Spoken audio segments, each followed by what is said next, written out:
Então, a gente vai entender agora um pouco como funciona um programa de emagrecimento Ayurveda dentro de uma perspectiva de fora para dentro, tá? O Ayurveda, a primeira parte fundamental é cuidar da alimentação. Sem a gente ter uma atenção assim fundamental à alimentação, dificilmente um programa funciona com qualidade, com saúde. Você pode até emagrecer, mas a sua saúde não necessariamente melhorou. A grande vantagem do Ayurveda é que a gente tem a perspectiva de fazer um programa saudável de emagrecimento. Então, primeiro a gente cuidou da alimentação, no nosso caso.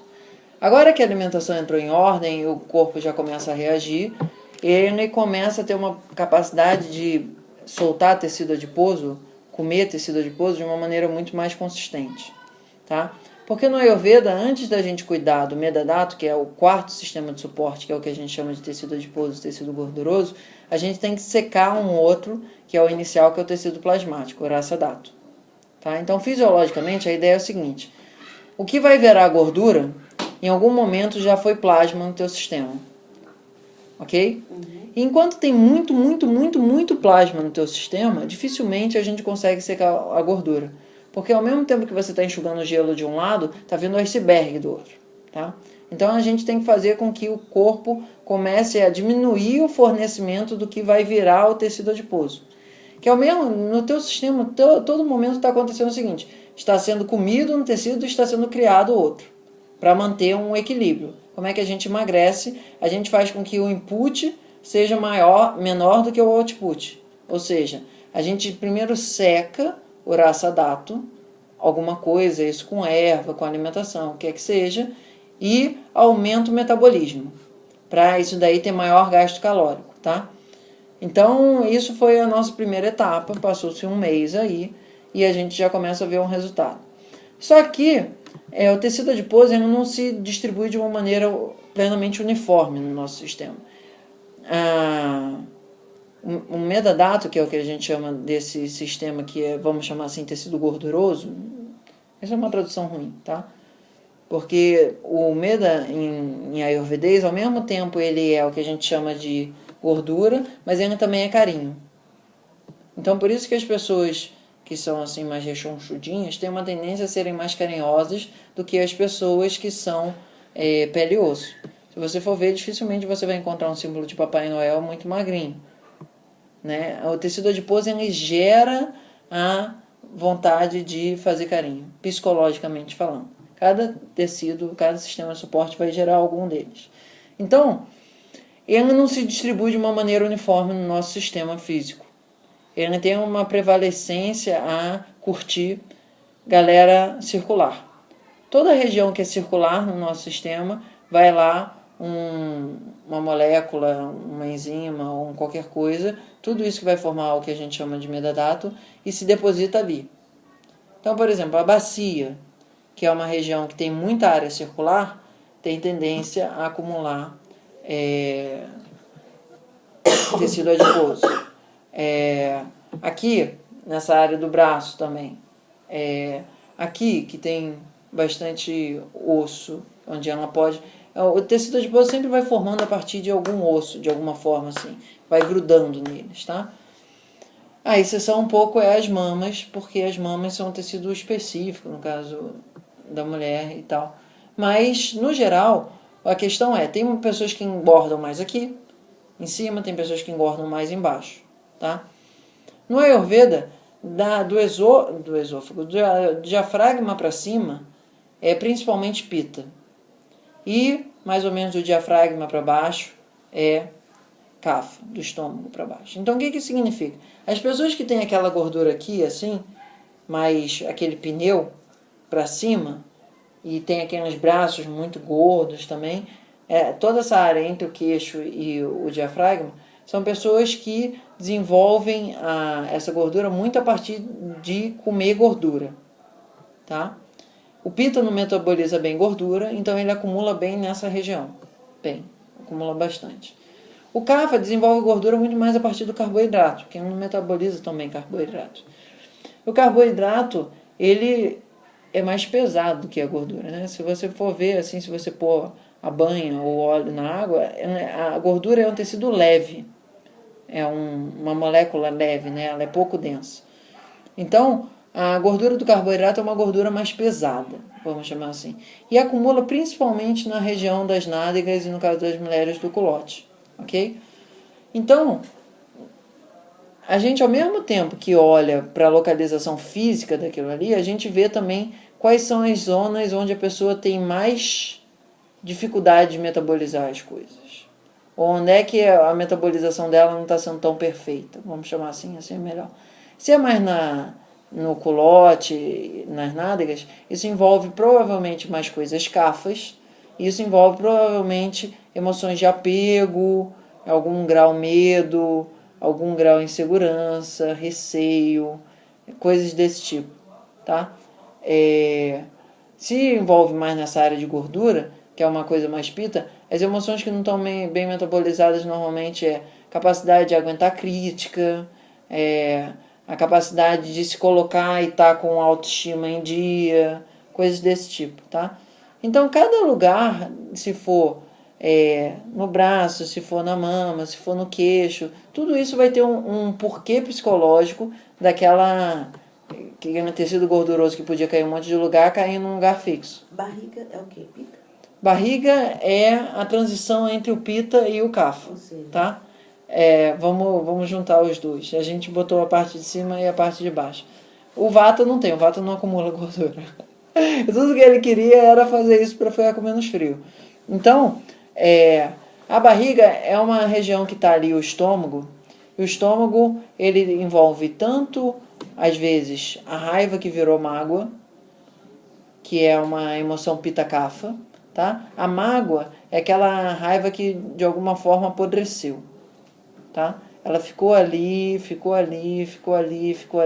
e você já não sente mais raiva da pessoa, mas você sente um rancor, que é uma raiva tipo destilada e antiga. Não é uma raiva vingativa, né? É uma outra coisa. Que é mais ou menos essa região daqui, da barriga. Essa região daqui, do lado, é uma área já mais kapha, tá? Porque está mais próximo dos ossos, é uma gordura mais de carboidrato, não é uma gordura normalmente tão... Se você for ver, é mais fácil você ter uma barriga gorda, assim, com bastante tecido adiposo e durinha, do que essa lateral. Essa lateral dificilmente ela é durinha, né? Normalmente ela é fofinha. Por quê? Porque a gordura kapha ela é mais fofa, como tudo, do que a gordura pita. A gordura pita é mais durona, assim, aqui no monobloco, tá? Então, na região da barriga, a gente está envolvendo muito a nossa capacidade de dar. Se você for ver, o nosso cordão umbilical está ali. E em muitas culturas, a barriga grande é sinal de generosidade, capacidade de gestação, de geração, de distribuição, né? Então, assim, quando a gente tem uma certa dificuldade de abrir mão das coisas que têm um valor ou prático, no caso pita, ou afetivo pra gente, a gente meio que guarda isso. Se você for ver, assim, uma das reações mais comuns de a pessoa assim, se proteger é fechar a barriga, né? A barriga pra gente é um lugar, umbigo principalmente, né? O umbigo é a nossa conexão com o universo, fisicamente através da mãe, é claro, mas essa área daqui, da área da barriga, é uma área muito especial, tem muito órgão aqui, se machucar é um problema sério, mas ela envolve muito essa capacidade de fluir. A gente não está com ela aberta, mas o umbigo é uma grande boca da gente durante um período bem importante da nossa vida, tá? Então, a barriga frontal envolve muito essa noção de, ao mesmo tempo, generosidade e, assim, oferecer as coisas de uma maneira sem grandes apegos, tá? Ou negociações, se for mais no caso do Pedro. Aqui do lado não, aqui do lado é uma coisa mais cafinha, de querer ser acolhido e não sei o que e tal. Bom, então, normalmente para vata, a gente usa óleo à torta e à direito. Para pita, depende. Mas para kapha, de uma maneira mais clássica no Ayurveda, você nunca usa óleo. Aqui no Brasil não dá para fazer isso porque as pessoas não têm o costume de, tipo, serem banhadas de pó, esfregadas e não sei o que. Vai lá na Índia, pega um pó super adstringente, que é a trífala, joga em cima da pessoa, põe até umas máscaras, assim, uma quantidade bizonha, esfrega a pessoa numa sessão seca, assim, impressionante, assim, é surreal o efeito daquilo. Só que o trífalo não dá pra gente fazer isso aqui no Brasil, porque fica caro pra chuchu, assim, uma sessão só de material você vai gastar, sei lá, R$ 30. Então, o que a gente faz é usar um pó que também é ayurvédico, que é uma mistura de sal grosso, principalmente se puder ser sal grosso do Himalaia, que é mais penetrante, com ervas de pizza. Manjericão, orégano, alecrim, hortelã. E aí pode ter algumas variações mais para pita, para não ser um negócio tão abrasivo. Nim. Aí se a pessoa tem muitas dores, erva baleeira. Não importa muito. A quantidade de sal é relativamente pouca, para que a pessoa possa simplesmente aquilo dali ter um efeito abrasivo, sem que a pessoa enche, tá? Então, basicamente, o que a gente faz é estimular o metabolismo da pele para ele consumir localmente aquela gordura, tá? Então, quando a gente faz isso como um procedimento assim terapêutico, fica uma pessoa te esfregando durante 1 hora e meia, e é uma baita sessão de ginástica para você e para o massoterapeuta, porque o massoterapeuta fica lá bombadão. E a pessoa fica fazendo uma ginástica também, porque o músculo fica sendo mexido e tal. Só que isso não dá para você se auto-aplicar. Tem uma versão caseira que é super boa, que você pega esse pó e vai fazer isso no banho, tá? Você toma um banho quente, enche assim, abre os poros, coisa rápida. E depois você esfrega esse pó já com o chuveiro desligado, sempre no sentido da extremidade para a ponta. Pega as áreas mais gostosinhas assim e fica lá. Aí vai, aí aqui tem que tomar um pouco de cuidado. Barriga, culote, às vezes batata da perna, o que é que seja. Esfrega até ficar vermelhinho. Depois toma banho e aquilo dali é como se você tivesse pegado um secador de cabelo, de alguma forma, e botado para secar a gordura, ok? Isso daí você pode fazer às vezes 2, às vezes 5, 6 vezes por semana. O importante é isso não danificar a pele de uma maneira permanente, ainda que aquilo gere um estresse na fricção, depois de meia hora aquilo dali já não está mais vermelho. E principalmente aquilo é um programa de suporte muito bom à alimentação e às ervas que a gente foi fazendo como preparatório, ok? Então esse procedimento se chamou Duartana e ele normalmente pode ser feito também com uma ligeira camada de óleo, quando uma outra pessoa vai esfregar você mais. Quando você vai fazer isso no banho, de alguma forma, você está usando a oleosidade da pele, que a pessoa de constituição CAF que está querendo emagrecer tem muita oleosidade na pele, não precisa acrescentar mais.